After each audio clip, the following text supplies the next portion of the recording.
LA 침례교회 주일 오전 예배에 함께 참석하신 모든 분들을 주님의 이름으로 환영합니다.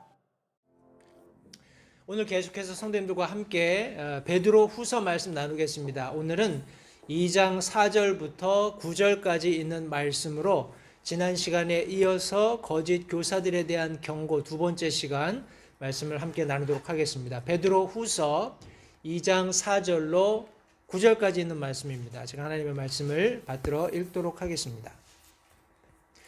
하나님께서 죄를 지은 천사들을 아끼지 아니하사 지옥에 던지시고 어둠의 사슬에 넘겨주사 심판 때까지 예비해 두셨으며 옛 세상을 아끼지 아니하시고 오직 의의 선포자인 여덟째 사람 노아를 구원하시며 경건치 아니한 자들의 세상에 홍수를 내리셨고 소돔과 고모라의 도시들을 뒤엎으심으로 정죄하사 죄가 되게 하여 그 뒤에 경건치 아니하게 살 자들에게 본보기로 삼으셨으며 사악한 자들의 더러운 행실로 인해 괴로움을 받던 의로운 롯을 건져내셨으니 이는 저 의로운 사람이 그들 가운데 거하며 그들의 불법 행위를 보고 들으면서 날마다 자기의 의로운 혼을 괴롭게 하였기 때문이라.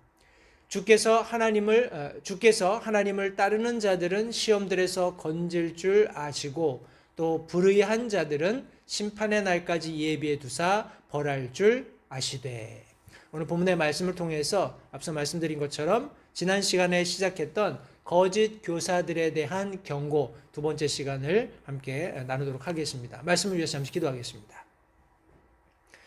살아계신 아버지 하나님 감사합니다. 오늘 또 복된 주일 사랑하는 성도들에게 참 하나님 사랑하는 마음 또 하나님께 예배 드릴 수 있는 이 특권이 얼마나 귀중한가 하는 것을 깊이 생각할 수 있는 귀한 마음을 주셔서 우리가 한자리에 다시 모여서 살아계신 하나님 앞에 예배 드리는 이 복된 시간을 다시 한번 감사드립니다. 오늘 들려지는 말씀을 통해서 하나님께서 오래 참으시지만 그것이 영원하지 않다는 반드시 하나님께서 정하신 때가 되었을 때 그 말씀하신 모든 것들이 성취된다는 기본적인 진리이지만 그 이면에 하나님께서 우리에게 가르치고자 하시는 말씀의 원리들을 이 아침에 우리에게 가르치시기 원합니다. 성령 하나님께서 우리와 함께 계시면서 우리가 듣게 될 이 말씀이 이해될 수 있도록 또 우리 마음에 잘 박힌 목과 같이 우리의 삶을 주님께 고정하는 귀한 말씀이 되도록 도우시기를 다시 한번 간절히 바라오며 소정의 부족함을 주님께 의탁드립니다. 주님께서 사용하셔서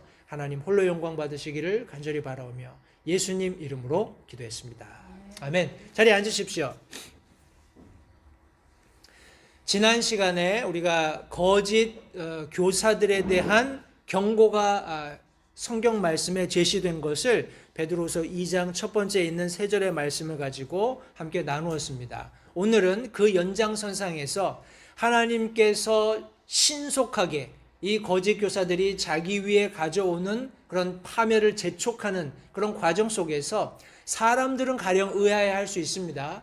하나님께서 그렇게 신속하게 처벌하시겠다. 그들이 빨리 그 악을 행하는 자들이 빨리 그들의 결말을 맞이하게 될 것이다 라고 말씀은 하고 있지만 너무 이게 시간이 지체되는 것이 아니냐 하는 그런 생각을 할 수 있습니다. 그러나 성경은 과거로 되돌아가서 성경이 말씀하고 있는 특별히 오늘 우리가 나누게 될 본문 말씀 속에서는 세 가지 예를 들어서 그 거짓 교사들 위에 약속된 신속한 파멸이 반드시 성취될 것이라는 그런 확증을 제시하고 있습니다. 오늘 그 말씀을 세 가지 함께 나누게 될 텐데 여기 성도님들 우리 지난주에 함께 나누었던 말씀 속에 보면 신속한 파멸이 도래한다라는 그런 말씀 속에 이 신속하다는 단어, 우리 영어로는 swift 이런 단어를 사용을 했는데 우리 이 영어 단어가 그러니까 뭐라고 하나요? 그 원래 의미를 추적해 보면 정해진 방향에 따라 움직이는 혹은 정해진 절차를 밟고 있는 그런 의미를 가지고 있습니다. 뭐 청소한다는 의미도 가지고 있고요. 성도님들 악한 일을 도모하는 혹은 불의를 일삼는 혹은 하나님의 말씀을 배척하는 곁길로 나가고 하나님의 말씀에 순종하지 않는 그런 사람들의 길은 이미 정해져 있고 그 정해진 길을 따라갈 뿐입니다. 결과는 반드시 도래하지만 시간이 지연되는 그런 짧고 긴 그런 것들은 별로 우리 이 인간적인 측면에서 중요하지 않다는 것을 염두에 두시기 바라요. 그들의 결말은 이미 정해져 있는 것입니다. 해서 그런 신속하게 다가오는 거짓 교사들 위에 임하게 될 파멸의 확증으로 성경이 제시하고 있는 첫 번째 것은 바로 죄를 지은 천사들을 예로 들어 설명하고 있습니다. 4절 말씀해 보시면 하나님께서 죄를 지은 천사들을 아끼지 아니하사 지옥에 던지시고 어둠의 사슬에 넘겨주어 심판 때까지 예비해 두셨다라고 말씀하고 있습니다. 성도님들, 여기 하나님의 창조 목적에 부합하지 않는 행위를 하는 대상, 우리 앞서 지난 시간에 함께 살펴보았던 대표적인 예라고 하면 거짓 교사들이죠. 그죠? 거짓 교사들, 하나님의 말씀이 가르치고 있는 대로 가르치지 않는 임의대로 사람의 철학이나 가치관이나 그런 어떤 확신들이 첨가되어서 하나님의 말씀대로 믿는 사람들을 미혹하는 거짓 교사들을 그런 예로 들었었습니다. 그런데 오늘 우리가 함께 나누고 있는 이 말씀 속에서 하나님의 창조 목적에 부합하지 않는 행위를 하는 대상으로서 천사를 지금 예를 들어서 설명하고 있습니다. 우리가 성경에서 천사다 이렇게 이야기했을 때 우리 하나님의 메신저 이렇게 우리가 이해할 수 있습니다. 그런 측면에서 성경 말씀을 우리가 이해하게 된다면 우리 인간보다 앞선 그런 피조물로서의 천사를 의미할 뿐만 아니라 조금 더 우리가 현실에 맞게 적용을 한다면 하나님의 말씀을 가르치는 목사, 교사 혹은 말씀 선포자를 모두 포함할 수 있습니다. 해서 하나님의 창조 목적, 하나님께서 그들을 지정하신 목적대로 행하지 않는다면 여기 지금 죄를 지은 천사들이 당하게 되는 그런 마지막과 일치하는 그런 결말을 맞이하게 된다는 것을 염두에 두시기 바랍니다. 여기 보시면 천사들이 하나님의 창조 목적을 벗어났을 때 하나님께서 어떤 일을 행하셨는지를 설명을 하고 있는데 여기 보시면 그들을 아끼지 아니하사 지옥에 던지시고 어둠의 사슬에 넘겨주어 심판 때까지 예비해 두셨다라고 말씀하고 있습니다. 우리 여기 성경에서는 유일하게 한 번 사용되는 단어인데 우리 탈타로스라는 단어가 사용되었습니다. 여기 탈타로스라는 단어는 우리 구약이나 신약에 여러 지옥을 지칭하는 우리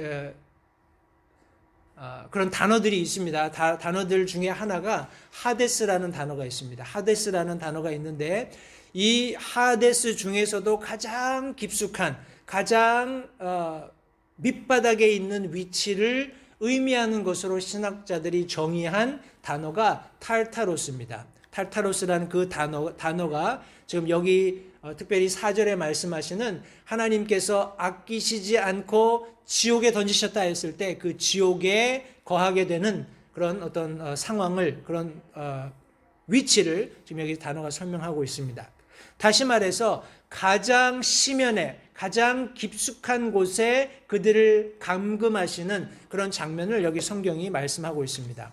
유다서에도 비슷한 말씀이 있습니다. 유다서는 한 장으로 되어 있는데 6절 말씀해 보시면 또 자기들의 처음 신분을 지키지 아니하고 자기들의 거처를 떠난 천사들을 큰 날의 심판 때까지 영존하는 사슬로 묶어 어둠 밑에 예비해 두셨으니 말씀하고 있습니다. 모르겠습니다. 제가 개인적으로 경험을 해보지 않았기 때문에 이런 성경이 말씀하고 있는 그 마귀 사탄들을 하나님께서 예비해 두시는 그런 어둠이 어떤 어둠인지 정확히 이해할 수 없지만 개인적으로 우리 출애굽기 말씀해 보시면 하나님께서 그들을 심판하는 가운데 어둠이 있게 하셨다고 했잖아요. 만질 수 있는. 성도님들, 저는 개인적으로 지금까지 뭐 짧지만 50평생 살아오면서 한 번도 만질 수 있는 혹은 느낄 수 있는 그런 어둠은 경험한 적이 없습니다. 여러분들은 어떠세요? 그렇죠? 한 번도 아마 그런 어둠은 경험해 보지 못하셨을 거예요. 저희 큰애가 금요일 날 와서 하룻밤 자고 어저께 이제 랭캐스터로 다시 돌아갔는데, 이제 저희 막내 방에서 같이 잤습니다. 막내 방에서 같이 자면서 이제 토요일 날 하는 얘기가 집이 너무 시끄럽다, 그런 소리를 하더라고요. 밤에 자는데 집이 너무 시끄럽다. 근데 저희는 그런 거 물론 이제 주변에 우리 멕시칸 분들이 많이 있기 때문에 조금 도로 이렇게 사용하는데 도로 쪽에 있기 때문에 시끄러운 부분도 좀 있을 수 있는데 그런 거 특별하게 생각 안 하고 그렇게 지내왔었거든요. 근데 우리 큰아이가 사는 집은 어떻게 얘기하냐, 한국말로 얘기하면 아주 깡촌입니다. 랭캐스터 지역의 번화가 지역이 아니라 아주 이렇게 외지에 있기 때문에 차를 타고 그 먼지 풀풀 나는 그 dirt road를 한참 타고 들어가야 있는 집이에요. 그러니까 어둠도 어둠이겠거니와 아주 그 적막함, 이런 것들이 아주 절정에 있는 그런 위치에 집이 있기 때문에 아마 그런 생활에 익숙한 사람 입장에서는 저희가 살고 있는 환경이 아마 그렇다고 느껴질 수 있을 겁니다. 성도님들, 우리가 경험해 보지 못한 것을 성경이 말씀하고 있을 때 그거 이해하는 게 굉장히 어렵습니다.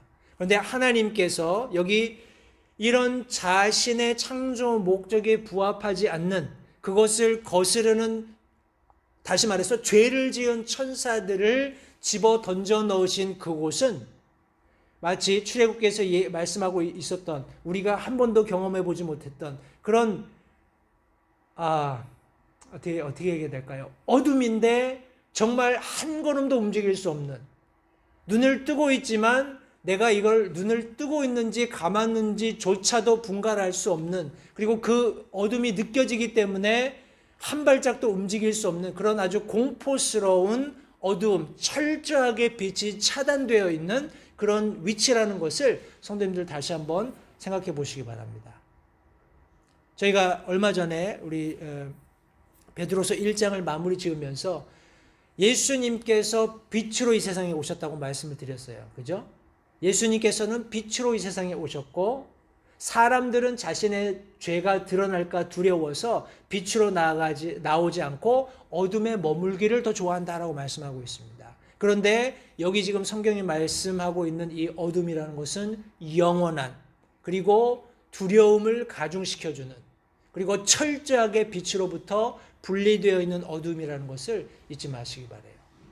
이런 어두움으로 저와 여러분들을 이끌어가고 있는 존재가 있다라는 겁니다. 그런데 이런 자기에게 예견되어 있는 지옥, 혹은 성경이 말씀하고 있는 탈타로스나 혹은 불타는 불못에 던져질 그런 최종 목적지가 있는 그런 존재로서 우리를 미혹하기 위해서 나타나는 것이 아니라, 성경 말씀에 의하면 자기를 뭐로 가장한다고요? 빛의 천사로 가장해서 우리 앞에 나타나서 우리를 미혹해가고 자기에게 마련되어 있는 이런 끔찍한 장소로 우리를 이끌어가고 있다는 것을 성도님들 기억하시기 바랍니다. 여기 하나님께서 아끼지 않으셨다라고 말씀하셨을 때 이 성경 원래 단어가 의미하는 것은 관계가 단절된 것을 의미합니다. 관계가 끊어진 거예요.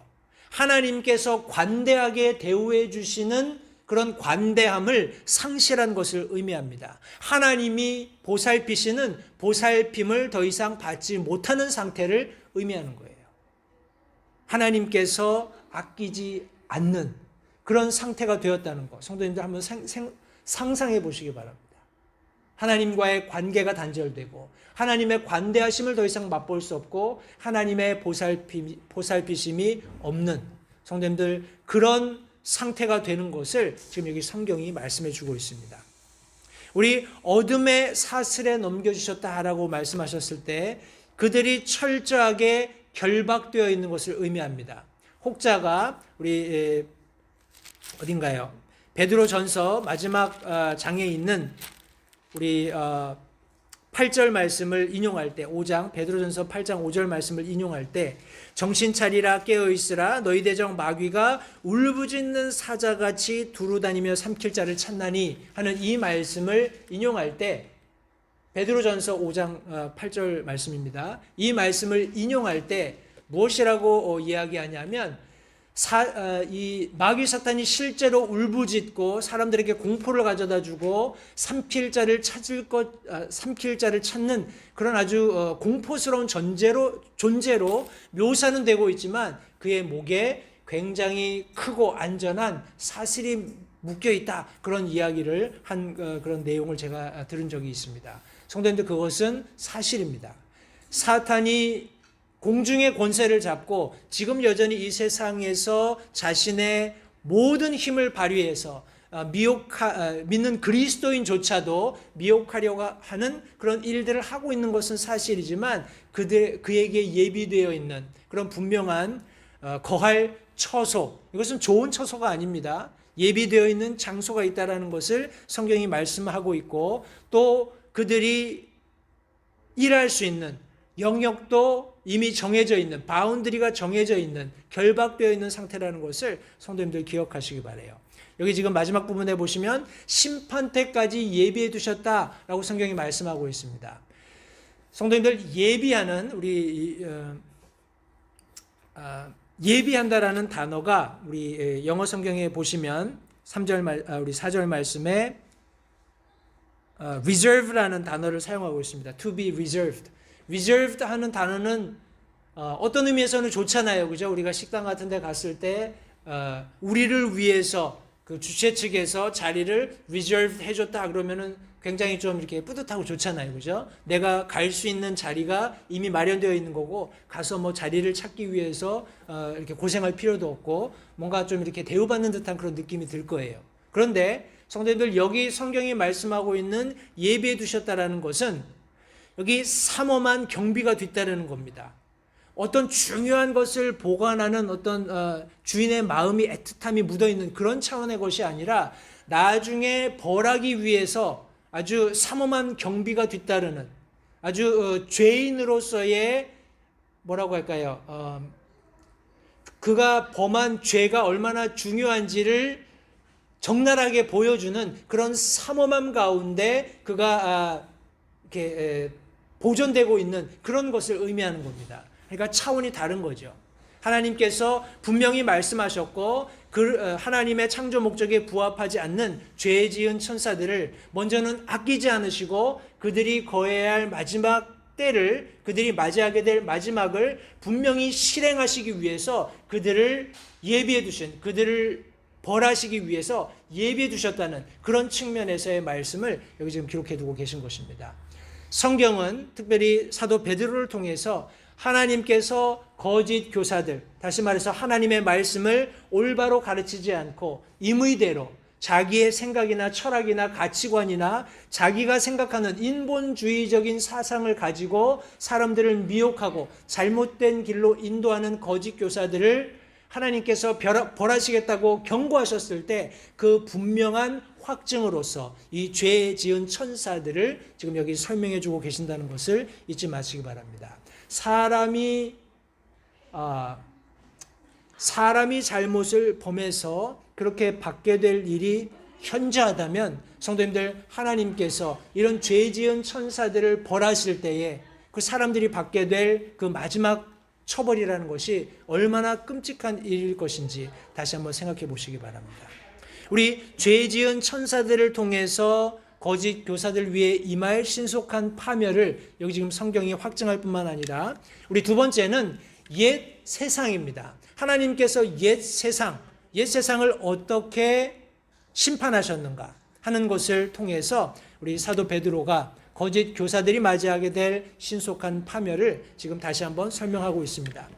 우리 5절 말씀해 보시면 옛 세상을 아끼지 아니하시고 오직 의의 선포자인 여덟째 사람 노아를 구원하시며 경건치 아니한 자들의 세상에 홍수를 내리셨다, 이렇게 말씀하고 있습니다. 여기 읽은 우리 본문 5절 말씀해 보시면 하나님의 창조 목적에 부합하지 않는 행위를 하는 대상으로 옛 세상, 즉 사람들, 그 시대에 하나님께서 창조를 하신 이후에 노아의 홍수 시대를 살았던 사람들을 지금 여기 예를 들고 있습니다. 우리 창세기 6장 5절 말씀해 보시면 하나님께서 사람의 사악함이 땅에서 커지고 또 그의 마음에서 생각하여 상상하는 모든 것이 항상 악할 뿐임을 보셨다라고 말씀하고 있습니다. 우리 사람들이 하나님의 창조 목적을 벗어났을 때, 하나님께서 처음 그들을 창조하셨을 때 가지고 계셨던 그런 목적을 벗어났을 때 하나님께서 어떤 일을 하셨는지 함께 살펴보겠습니다. 여기 노아를 구원하셨고 경건치 않은 자들의 세상에는 홍수를 내리셨다라고 말씀하고 있습니다. 성도님들, 여기 성경은 노아를 무엇이라고 표현하고 있죠? 여기 노아를 의의 선포자다 이렇게 말씀하고 있습니다. 의의 선포자.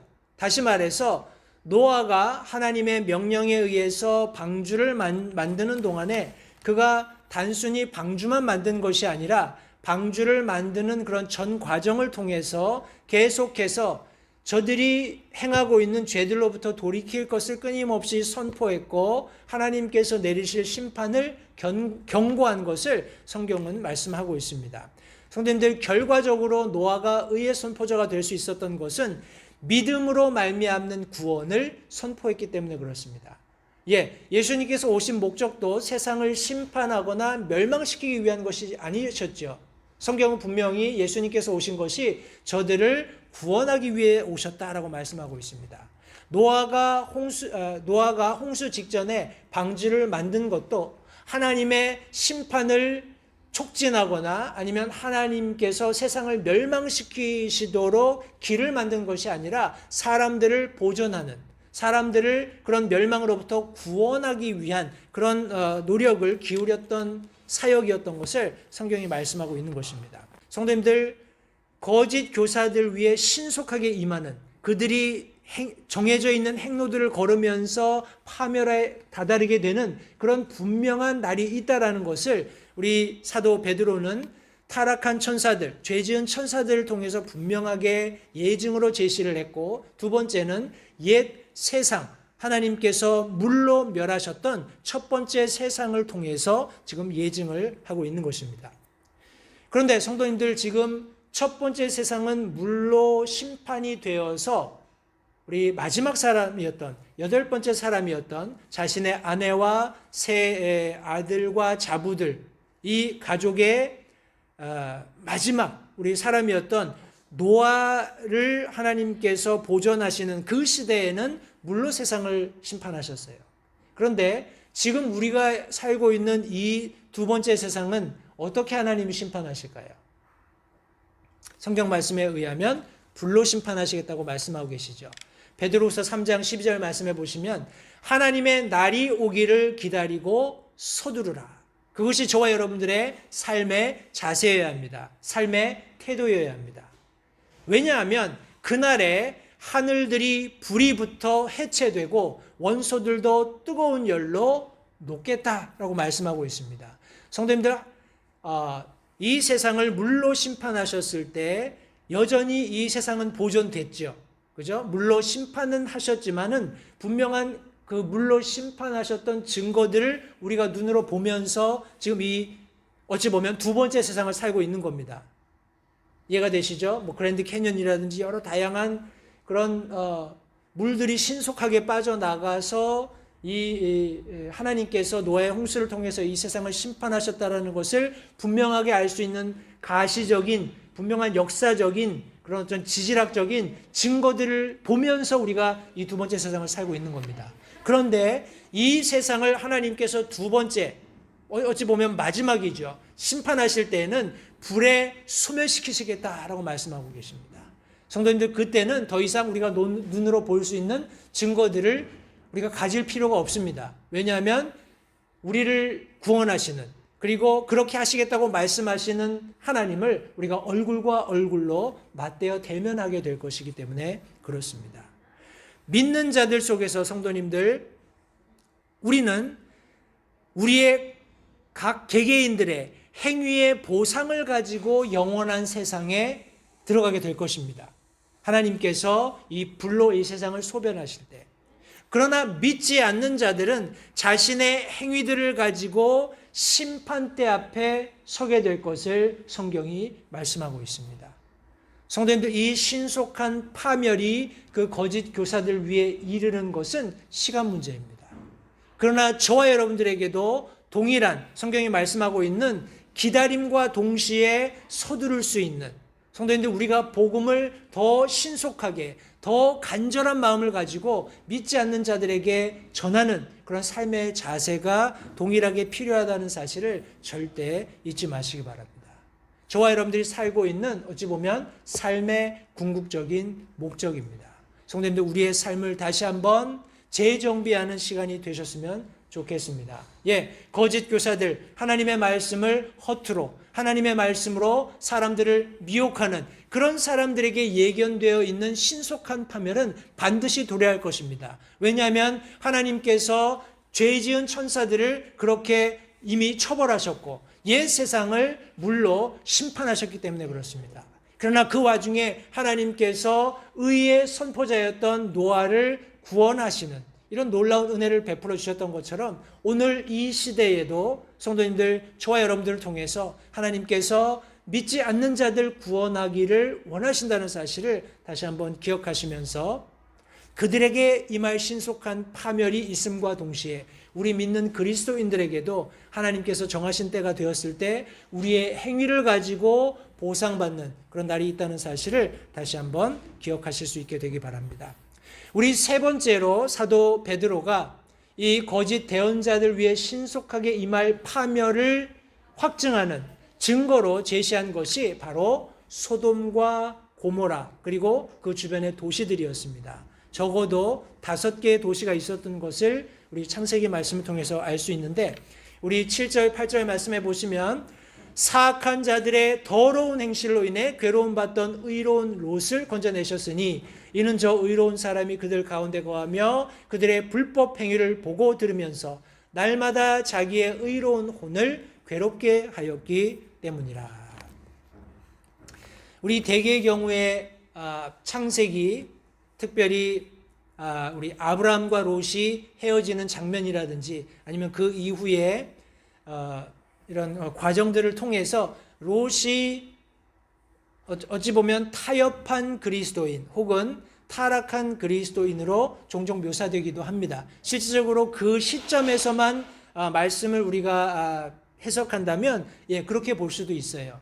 롯은 육신적인 안목에 따라서 선택하였고, 그리고 자신의 자녀들 혹은 가족을 말씀으로 잘 가르치지 못하는 그런 가장으로서 그 이후에 여러 가지 아내를 잃는다든지 아니면 두 딸을 통해서 우리 다른 민족들이 생산되는 그런 과정들을 통해서 그런 해석들이 얼마든지 가능하다고 믿습니다. 그러나 특별히 오늘 우리가 함께 읽고 있는 신약 말씀, 사도 베드로를 통해서 하나님께서 영감으로 기록하신 이 말씀 속에서는 적어도 롯이 의로운 사람이었지만 사악한 자들 속에 있으면서 괴로움받는 그런 의인으로 지금 성경이 묘사하고 있습니다.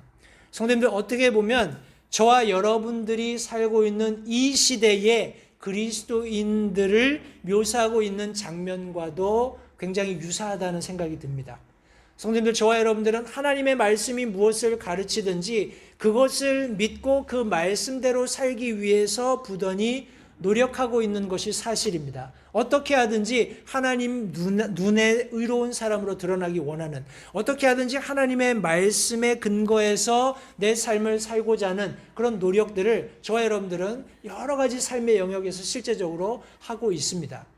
그런데 그렇게 하려고 하면 할수록 더 그렇게 하는 삶이 바보스럽고, 야, 이거 정말 이렇게 살아서 되겠나 싶을 정도로 세상이 이렇게 오퍼하고 있는, 세상이 제시하고 있는 혜택들을 충분히 못 받는 듯한 그런 느낌이 들 때가 있어요. 그죠?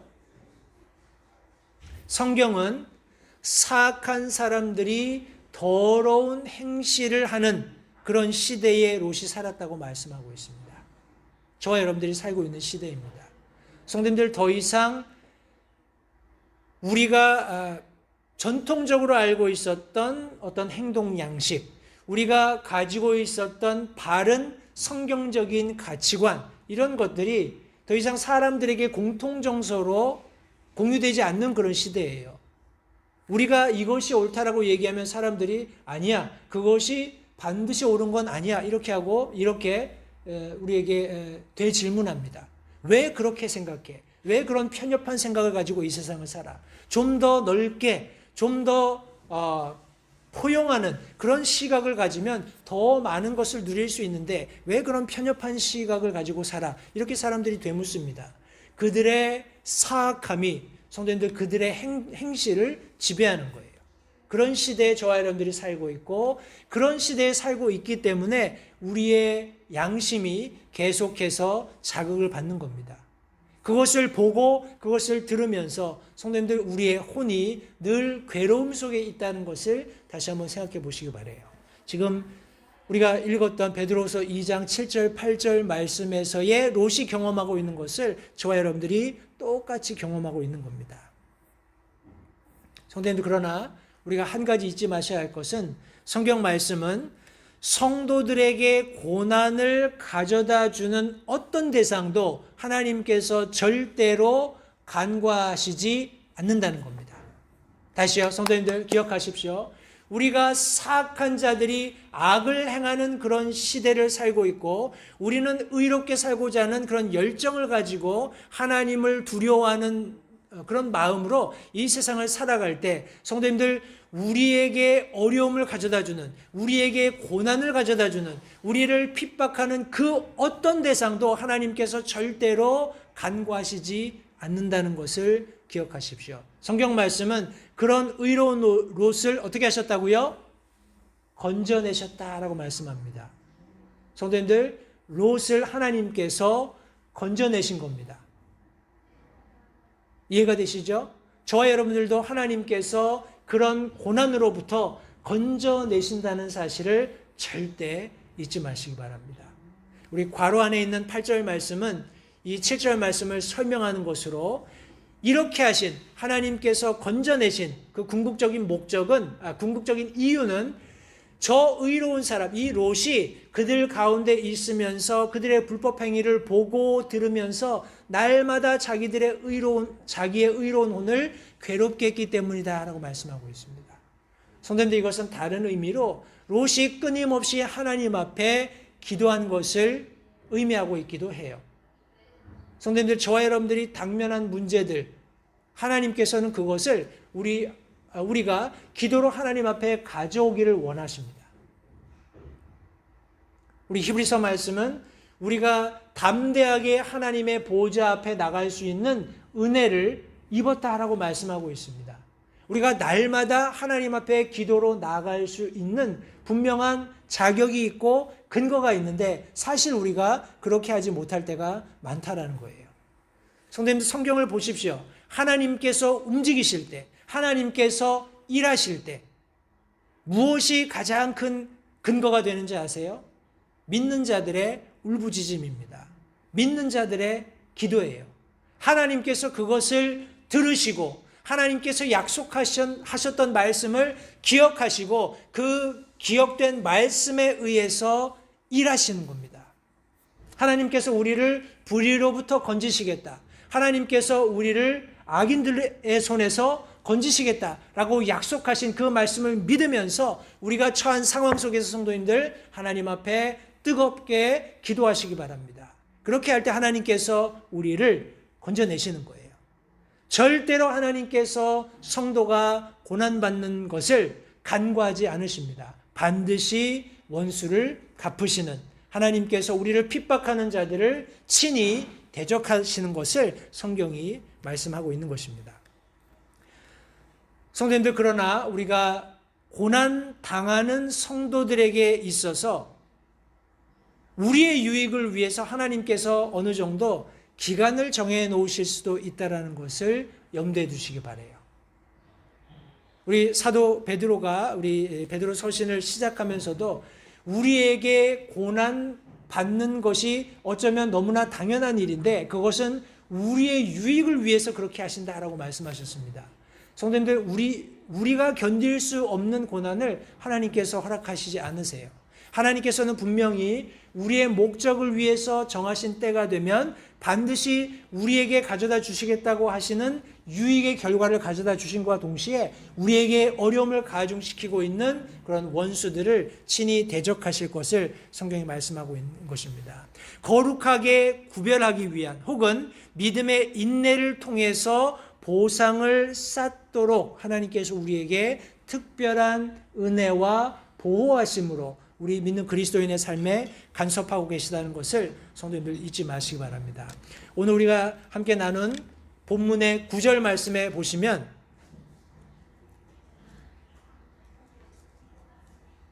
죄송합니다. 우리 9절 말씀에 보시면 주께서 하나님을 따르는 자들은 시험들에서 건질 줄 아시고 또 불의한 자들은 심판의 날까지 예비해 두사 벌할 줄 아시되 이렇게 말씀하고 있습니다. 다시 한번요. 요약컨대 하나님께서는 반드시 하나님을 따르는 자들, 하나님을 섬기는 의로운 자들을 구원하신다라는 것을 잊지 마시기 바랍니다. 또한 더 나아가서 불의한 자들은 심판의 날까지 하나님께서 예비해 두셨을 뿐입니다.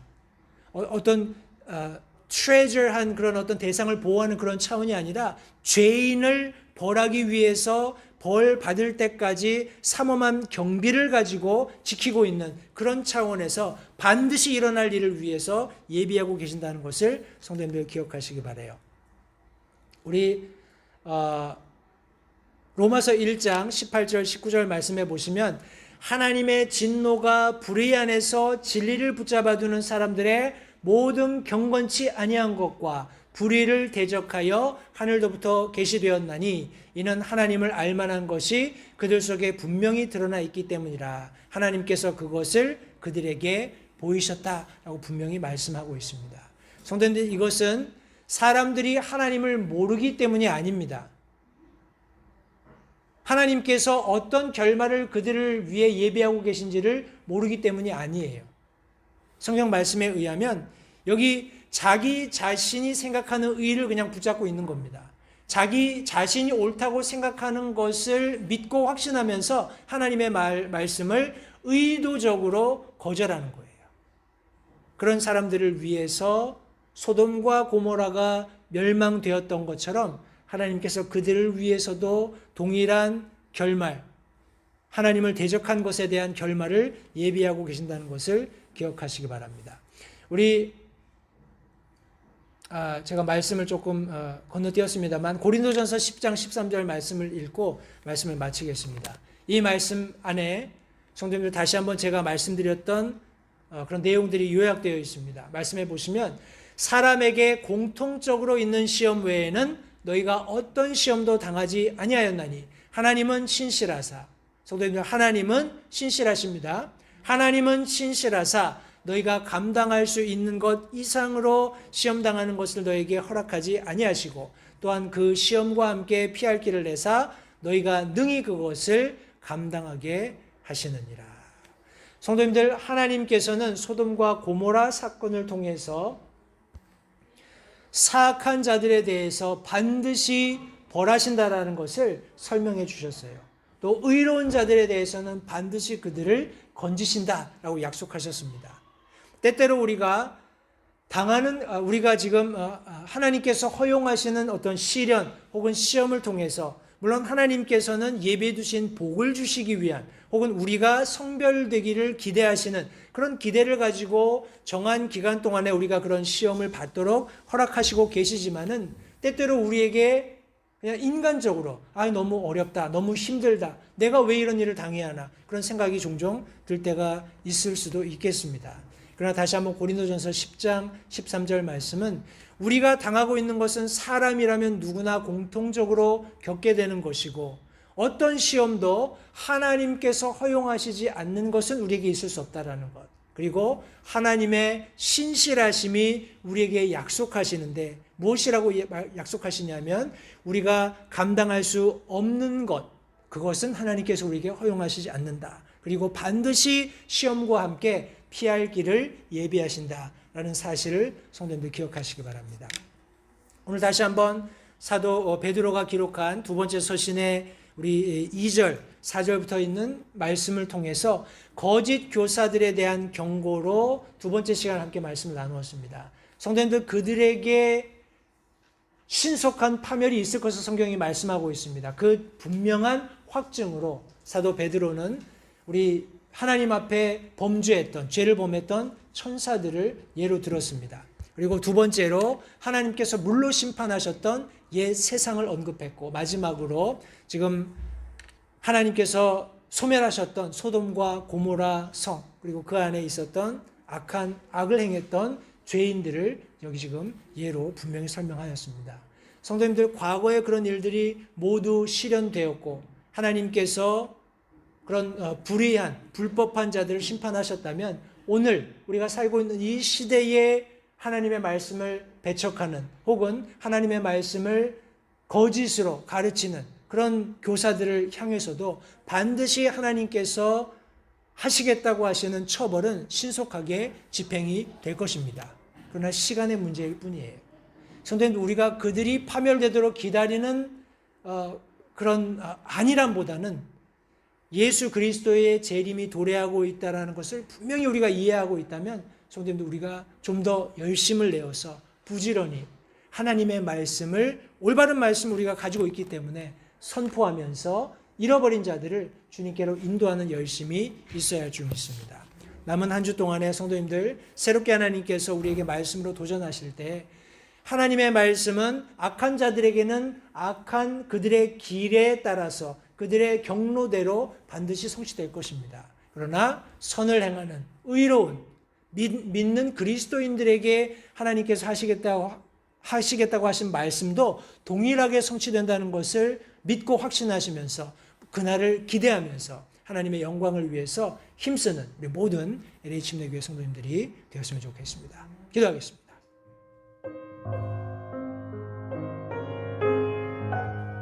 잠시 들으신 말씀에 따라 결단하는 시간을 가지시기 바랍니다. 하나님께서 무엇을 말씀하시든지 따르기로 결단하십시오.